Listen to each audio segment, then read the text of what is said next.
नमस्कार. लाईव्ह जागरूक वसई मधून मी सोनल महाडी आपणा सर्वांचं स्वागत आहे. आज आपण मदर वेलंकनी शैक्षणिक संस्थेच्या अध्यक्षा आशा डिसोजा मॅडम यांच्या 60व्या वाढदिवसानिमित्त इथे उपस्थित आहोत. मॅडमशी आपण थोडा संवाद साधणार आहोत. मॅडम, सर्वप्रथम तुम्हाला वाढदिवसाच्या मनपूर्वक हार्दिक शुभेच्छा. Thank you madam. आज तुमच्या वयाची 60 वर्ष पूर्ण होतात. तुमच्या शैक्षणिक क्षेत्रामध्ये तुमचं शिक्षिकेपासून ते अध्यक्षा इथपर्यंतचा तुमचा प्रवास कसा होता? मॅडम, माझ्या वाढदिवसानिमित्ताने तुम्ही इथे आलात आणि मला तुम्ही माझी मुलाखत घेत आहात, तर हा माझ्यासाठी खूप चांगला दिवस आहे. आणि माझा शिक्षण म्हणजे पहिल्यापासून मी ऑलरेडी एका ग्रँड रोड मध्ये संस्थेमध्ये काम करत होते, पण शिक्षक नाही तर ऑफिसमध्ये ॲज अ स्टेनोग्राफर म्हणून मी काम केलेलं आहे. आणि माझ्या शिक्षणाचा प्रवास जेव्हा मी 12वीला संपवला AV कॉलेज, अण्णासाहेब वर्तक कॉलेजमध्ये, त्यानंतर जेव्हा सिनियर कॉलेज चालू झालं ते सकाळचं कॉलेज असायचं आणि मी त्यावेळेला माझं शॉर्ट हँड टायपिंग वगैरे पूर्ण केलेलं, सेक्रेटरी कोर्सचं माझा अभ्यास पूर्ण झालेला होता आणि मला एका फर्ममध्ये ॲज अ सेक्रेटरी म्हणून काम मिळालं.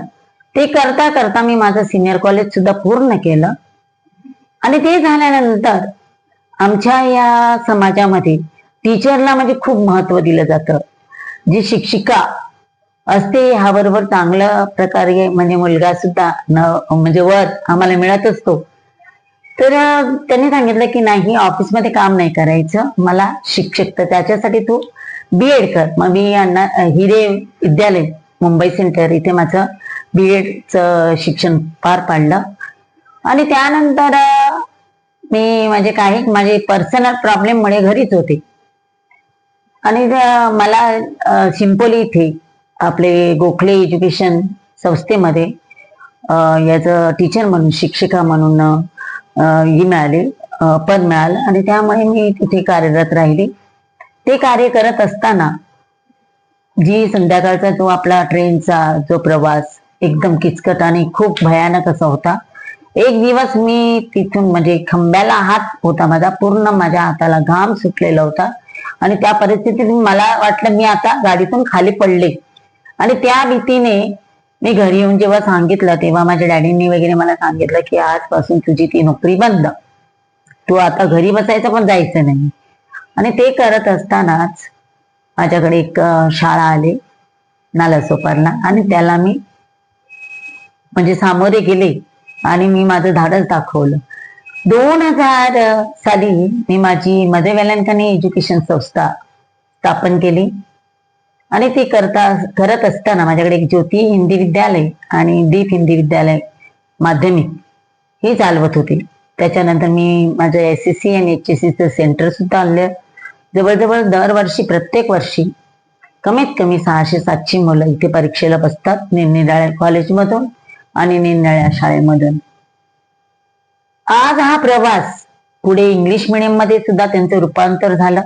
आज माझ्याकडे इंग्लिश मिडियमचे स्कूल असून गेली 20 वर्षापासून ज्युनियर कॉलेज सुद्धा स्टार्ट आहे. त्याची सुद्धा मी परवानग्या घेतल्या, मान्यता घेतल्या. आणि आज junior college art, science and commerce with IT and CS also. ते करत असतानाच माझा प्रवास कुठेच थांबला नाही मॅडम. मी अजून काहीतरी विचार आणि निराळी धारणा माझ्यामध्ये निर्माण झाली. ते करत असताना 2006ला मी BEd कॉलेज आशादीप अध्यापक महाविद्यालयाची स्थापना केली. त्याचं परमिशन घेतलं NCT आणि मुंबई युनिव्हर्सिटी मधून. ते झाल्यानंतर आज माझ्या ह्या संस्थेमधून जवळजवळ एक 2500 मुलं अध्यापक म्हणजे टीचर्स बनून बाहेर पडलेले आहेत. आणि आज माझे विद्यार्थी निरनिराळ्या मोठ्या अशा शाळेमध्ये कार्यरत आहेत. कोणी प्रिन्सिपल आहेत, कोणी उत्कृष्ट शिक्षिका आणि शिक्षक म्हणून कार्य करतायत आणि काही माझ्यासारख्याच स्व अर्थित संस्था देखील स्थापन केलेल्या आहेत. आणि खूप मुलं आहेत की एक राहुल इंटरनॅशनल, नंतर स्पार्कल स्कूल, लोकमान्य, असे खूप अशा ओसवाल मध्ये सुद्धा माझ्या प्रिन्सिपल आहेत शिक्षिका, देन सिक्रेट हार्ट स्कूल, अशा खूप सिबू सर ऑल्सो. असे सगळे माझे हे विद्यार्थी आज कार्यरत आहेत, चांगल्या हुद्द्यावर आहेत. आणि आमच्या म्हणजे बोलायचं झालं तर फक्त शिक्षक आणि शिक्षिकेचं कार्य हेच नसून माझ्या या शाळेतले विद्यार्थी इंजिनियर्स डॉक्टर्स पण झालेले आहेत. मनीष तिवारी म्हणून 2006ला पूर्ण महाराष्ट्र बोर्डातून पहिला आलेला विद्यार्थी आज डॉक्टर म्हणून कार्यरत आहे. आणि एक विद्यार्थी दीप हिंदी विद्यालयाचा विद्यार्थी तो IAS झालेला आहे आणि ते आज IAS म्हणून त्यांची नियुक्ती मसुरीला झालेली आहे आणि आज तिथे ते कार्यरत आहेत आणि ट्रेनिंग घेत आहेत. ही आमच्यासाठी खूप अभिमानाची बाब आहे.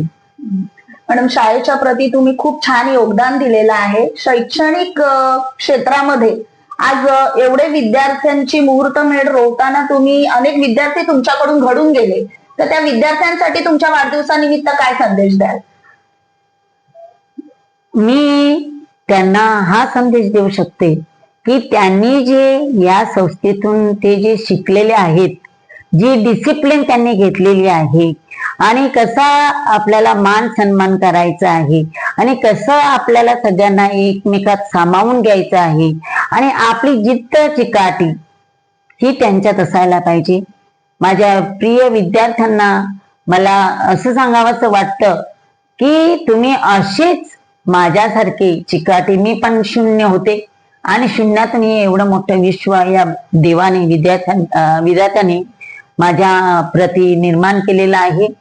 तर मी माझ्या या अभ्यासू आणि चांगल्या उत्कृष्ट विद्यार्थ्यांना आणि पालकांना हाच संदेश देऊ इच्छिते की आपल्या मुलांना सहकार्य करा. त्यांना जे कॉलेजमध्ये, शाळेमध्ये, या संस्थेमध्ये जे जे शिकवलं जातं ते तुम्ही ग्रहण करा आणि त्याच्यातून चांगलं ते घेण्याचा प्रयत्न करा. हे सांगून मी त्यांना पुढील त्यांच्या भावी जीवनासाठी खूप खूप शुभेच्छा देत आहे. होते तुम्हाला एक चांगली, मॅडमच्या वाढदिवसानिमित्त एक चांगली खबर तुम्हाला सांगावीशी वाटते की आपल्या पालघर जिल्ह्यामध्ये बोईसर येथे लॉ कॉलेज सुरू होणार आहे. मॅडम, त्याबद्दल तुम्ही काय सांगाल? मॅडम, आम्ही हा विचार आमच्या संस्थेने अशासाठी केला की या सिटी एरियामध्ये कुठेही कॉलेजला ऍडमिशन मिळू शकतात, पण पालघर हा जरा आदिवासी आपला विभाग आहे आणि हा म्हणजे शेड्यूल याच्यामध्ये विद्यार्थ्यांना शिक्षणासाठी, उच्च शिक्षणासाठी किंवा लॉ कॉलेजसाठी विरारला आणि आपल्या बाकीच्या मुंबई या ठिकाणी जावं लागतं आणि हा लांबचा प्रवास होऊ नये आणि त्यांची अडचण होऊ नये म्हणून आमच्या संस्थेने गेली 2 वर्ष हा लॉ कॉलेजचा विचार केला आणि आज आमचं लॉ कॉलेज या वर्षी चालू होत आहे. आम्हाला बार कौन्सिल, आपल्या महाराष्ट्र शासनाची आणि मुंबई विद्यापीठाची मान्यता मिळालेली आहे आणि ही आमच्यासाठी खूप गौरवाची गोष्ट आहे. आमची इतकीच इच्छा आहे की ज्या विद्यार्थ्यांनी ह्या वर्षी CAT परीक्षा, एंट्रन्स परीक्षा लॉ साठी किंवा डिग्री लॉ साठी दिली असेल तर त्यांनी आमच्याकडे प्रवेश त्यांना आम्ही दिले जाऊ. पालघरमध्ये अधिवेशन भरलं होतं. त्या अधिवेशनामध्ये आपल्या राज्याचे उपमुख्यमंत्री एकनाथजी शिंदे आणि उदय सामंत यांच्या मार्फत तुम्हाला जीवनगौरव, राज्यस्तरीय जीवनगौरव पुरस्कार मिळाला होता. त्याबद्दल थोडक्यात माहिती द्या. या अधिवेशनाची कल्पना मला आधी होती, पण मला या जीवनगौरव पुरस्कारासाठी माझी निवड होईल हे मला ठाऊक नव्हते आणि ही माझ्यासाठी एकदम म्हणजे आश्चर्याची बाब होती. ज्या वेळेला ही पूर्ण समिती माझ्याकडे आली आणि मॅडम, जीवनगौरव राज्यस्तरीय पुरस्कार साठी तुम्ही मानकरी आहात हे जेव्हा मला कळलं तेव्हा मला खरोखर खूप आनंद झाला आणि आपले महाराष्ट्र राज्याचे उपमुख्यमंत्री माननीय एकनाथजी शिंदे सरांकडून त्या हस्ते मला हा जीवनगौरव पुरस्कार देण्यात आला आणि आपल्या ह्या पालघर जिल्ह्यामध्ये 6 लोकांनाही निवडलं गेलं होतं आणि बाकीचे शिक्षक, आदर्श शिक्षक वगैरे असे देखील पुरस्कार दिले गेले आणि ह्या वेळेला जवळजवळ 20,000 शिक्षक, संस्थाचालक आणि सगळे आपले अधिकारी म्हणजे पॉलिटिशियन्स अधिकारी हे सगळे होते. त्याच्यामध्ये आपले उपमुख्यमंत्री एकनाथजी शिंदे साहेब, उदय सामंत सर आणि आपले डॉक्टर सावरा साहेब खासदार आणि आपल्या या पालघर जिल्ह्याचे सगळे आमदार वगैरे उपस्थित होते आणि याच्यामध्ये मला हा जीवनगौरव पुरस्कार मॅडम देण्यात आला. मॅडम खूप खूप धन्यवाद. पुन्हा एकदा तुम्हाला वाढदिवसाच्या हार्दिक शुभेच्छा. हो मॅडम, खूप खूप आभारी आहे आपल्या जागरूक वसई न्यूज चॅनलची मी खूप खूप आभारी आहे. तुम्ही इथे आलात, आपला किमती वेळ देऊन, आणि माझी जी ही इंट्रोडक्ट तुम्ही माझ्याशी जी चर्चा सत्र केलं त्याबद्दल मी तुमच्या जागरूक न्यूज चॅनलचे खूप खूप आभारी आहे. धन्यवाद. मदर वेलंकनी एज्युकेशन ट्रस्टच्या अध्यक्षा आशा मॅथ्यू डिसोजा यांचा वाढदिवस आज दिनांक 9 जून 2025 रोजी मोठ्या उत्साहात व आनंदात शाळेमध्ये साजरा करण्यात आला. यानिमित्त यावेळी आशा मॅडम यांनी शाळेतील विद्यार्थ्यांना शालेय बॅगांचे वाटप केले, तर शाळेतील शिक्षकांना भेटवस्तू दिल्या. त्याचप्रमाणे विद्यार्थ्यांनी देखील मदर वेलंकनी एज्युकेशन ट्रस्टच्या अध्यक्षा आशा मॅडम यांचे पाय धुवून त्यांचा सन्मान केला. तसेच शाळेतील शिक्षकांनी आशा मॅडम यांना भेटवस्तू देऊन त्यांच्या प्रती प्रेम व आपुलकी व्यक्त केली.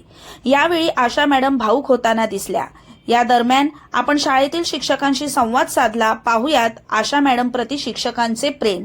मदर वेलंकनी शाळेच्या शिक्षिका आपल्या सोबत उपस्थित आहेत. मॅडमच्या वाढदिवसानिमित्त त्यांच्याकडून थोडंसं जाणून घेऊया. आज मॅडम तुमचं नाव? स्वीटा डिसोजा. मॅडमनी शाळेप्रती आजपर्यंत दिलेलं योगदान आणि मॅडमचं नेतृत्व कितपत कसं होतं याबद्दल तुम्ही थोडक्यात काय सांगाल? मॅडम बद्दल बोलायचं झालं तर मॅडम एक मदरली फिगर म्हणजे आईप्रमाणे ह्या शाळेचं संगोपन करत आहेत. ज्याप्रमाणे एखादी आई आपल्या ताण्या बाळासाठी त्यांचा जीव तुटत असतो, त्याप्रमाणेच मॅडमचं ह्या संस्थेसाठी त्यांचं योगदान आहे. छोट्यातल्या छोट्या गोष्टीमध्ये बारकाईने लक्ष देणं, प्रत्येक मुलाला हवं ते नको ते पाहणं, प्रत्येक स्टाफची काळजी घेणं, आणि कशा प्रकारे आपण ह्या स्कूलचं एकेडेमिकच नाही तर ओव्हरऑल होलिस्टिक डेव्हलपमेंट आपण मुलांचं कसं करू शकतो याकडे मॅडमचं बारकाईने लक्ष असतं. आणि हे खूप असं इम्पॉर्टंट गोष्ट आहे की आजचे पालक जे शोधत आहे हे मॅडम करत आहात. त्याबद्दल खरोखर आजच्या ह्या दिवशी त्यांच्या वाढदिवसानिमित्त त्यांनी जे संकल्प केलेला आहे की जास्तीत जास्त मुलांना एज्युकेशन द्यावं आणि कुठल्याही प्रकारची बाबी न घेता त्या प्रत्येक जो येणारा माणूस आहे या संस्थेमध्ये हसतमुखानेच बाहेर पडतो ह्याची ते दक्षता घेतात. त्याबद्दल या वाढदिवसानिमित्त त्यांना पुन्हा एकदा खूप खूप शुभेच्छा. धन्यवाद. धन्यवाद. चॅनलला लाईक, शेअर, सबस्क्राईब जरूर करा.